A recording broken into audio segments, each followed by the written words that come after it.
భైరవం. అసలు భైరవం అంటే ఏంటి? భైరవుడు అంటే ప్రతి ఊరికి ఒక గ్రామ దేవత ఉంటుంది. ఆ గ్రామ దేవతకు ఒక తమ్ముడు ఉంటాడు, పోతురాజు. అతను గ్రామాన్ని రక్షిస్తాడు అని చెప్పి మన ప్రజల నమ్మకం. సో భైరవుడు కాశీని రక్షించే ఒక కేటగిరీ ఆఫ్ దేవుడు. సో అలాగే వారాహి అమ్మవారి మాన్యాల్ని రక్షించడానికి మన సినిమాలో ఈ భైరవుడు ఎంతవరకు చేశాడు అనేది భైరవం మెయిన్ కథ. అయితే ఈ సినిమా నేను చూసాను భయ్య.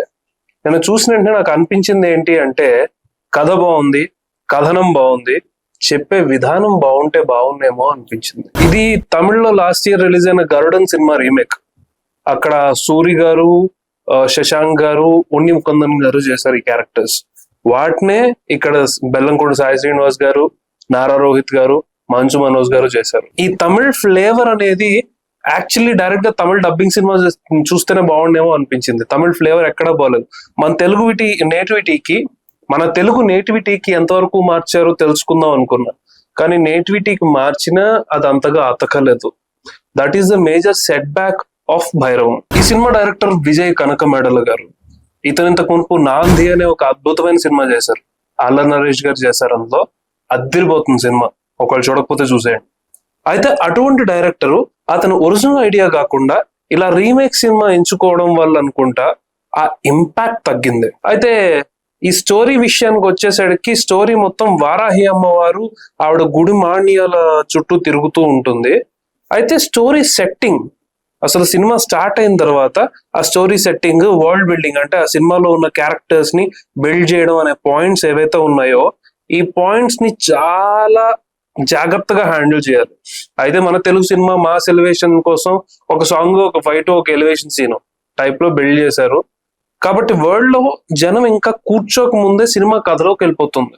అలా కథలోకి వెళ్ళిపోవడం వల్ల జనం కన్ఫ్యూజన్ లోనే సినిమా స్టార్ట్ చేస్తారు చూడడం. That is one of the major drawback ఏమో అనిపించింది నాకు చూసేటప్పుడు. ఈ సినిమా యాక్షన్ బ్యాక్ డ్రాప్ లో యాక్షన్ ఫిల్మ్ గా తెరకెక్కించారు. ఈ యాక్షన్ డ్రామా బదులు స్ట్రాటజికల్ డ్రామాగా ఈ సినిమాని కానీ తీసుంటే చాలా బాగుండేది. ఓవర్ ద టాప్ ఎమోషన్స్ ఉన్నాయి అన్ని కూడా. ఏం మాట్లాడాలన్నా సరే సైలెంట్ గా మాట్లాడితే చాలు, సెటిల్డ్ గా మాట్లాడితే చాలు. కానీ ఇక్కడ డ్రామా పండించడం కోసం అందరూ చాలా డ్రామాటిక్ గా చేస్తూ ఉంటారు. That is also one of the major back fire భయ్య. కమింగ్ టు ఆర్టిస్ట్, మన హీరో బెల్లంకొండ సాయి శ్రీనివాస్ గారు. ఆయన క్యారెక్టర్ తగ్గట్టు ఆయన పాపం చేశారు. సినిమాను భుజాల మీదకి ఎత్తుకొని నడిపించడానికి ఎంతో ట్రై చేశారు. కానీ ఆ క్యారెక్టర్ ఏదైతే ఉందో, ఆ భైరవుడు అనే క్యారెక్టర్, ఆ భైరవుడు పూనినప్పుడు ఆయన ఇవ్వాల్సిన వేరియేషన్ ఇంకా బెటర్ గా చేసి ఉండాలి. ఎందుకంటే కాంతార సినిమా రిలీజ్ అయ్యేటప్పుడు రిషబ్ శెట్టి గారు ఇటువంటి క్యారెక్టర్స్ కి ఒక బెంచ్ మార్క్ క్రియేట్ చేసి పెట్టారు. ఆ బెంచ్ మార్క్ కి రీచ్ అవ్వడానికి ఇతను ఇంకా చాలా హోంవర్క్ చేసి ఉండాలి. ఆ హోంవర్క్ లాగింగ్ కనిపించింది భయ్య సినిమాలో. నెక్స్ట్ నారా రోహిత్ గారు. నారా రోహిత్ గారు బేసిక్ గా సెటిల్డ్ పెర్ఫార్మర్. ఆయన క్యారెక్టర్ తగ్గట్టు ఆయన ఈ సినిమాలో కూడా చాలా సెటిల్డ్ గా చేశారు.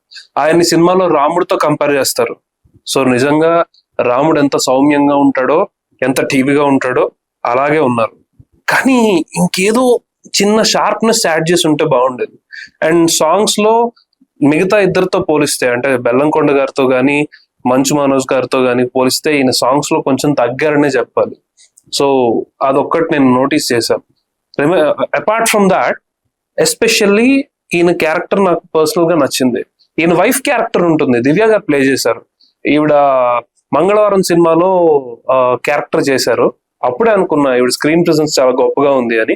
ఈ సినిమాలో పెర్ఫార్మెన్స్ చాలా బాగుంది, వెరీ ఒరిజినల్ ఉన్నారు ఆవిడ. Next coming to dance, Sai Srinivas గారు యాక్టింగ్ వరకు, బాడీ లాంగ్వేజ్ వరకు ఒక లెవెల్లో ఉంటే డాన్సెస్ లో మరో లెవెల్లో చేశారు. ఆ మాస్ డాన్సెస్ ఈయనకి బాగా సూట్ అయ్యాయి, చూడాలనిపించింది.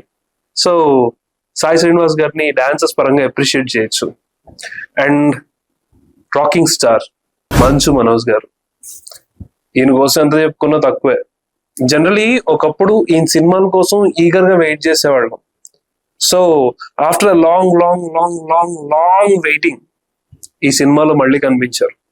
సో ఈయన పెర్ఫార్మెన్స్ చూడడం కోసం కూడా నేను సినిమాకి వెళ్ళడానికి one of the reason. Manoj గారు నిజంగానే ఆయన కనిపించినప్పుడు మిగిలిన వాళ్ళు ఎవరి పెర్ఫార్మెన్సెస్ కనిపించలేదు, అంత డామినేట్ చేశారు. కానీ మేజర్ ప్రాబ్లం ఏంటి అంటే, ఆయన ఓవర్ ద టాప్ ఎమోషన్స్ చేస్తారు అన్ని.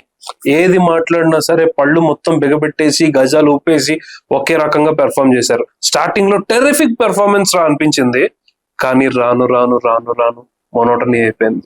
మనోజ్ గారు ఇన్ని సంవత్సరాల తర్వాత మీరు వచ్చి సెటిల్డ్ గా చేసి ఉంటే మిమ్మల్ని నెక్స్ట్ లెవెల్లో తీసుకెళ్లి కూర్చోబెట్టేవారు, జనం నెత్తెక్కించుకునేవారు. This is the major drawback sir. Drawback అనేసరికి గుర్తొచ్చింది, అన్ని చెప్పకపోతే ఎట్లా.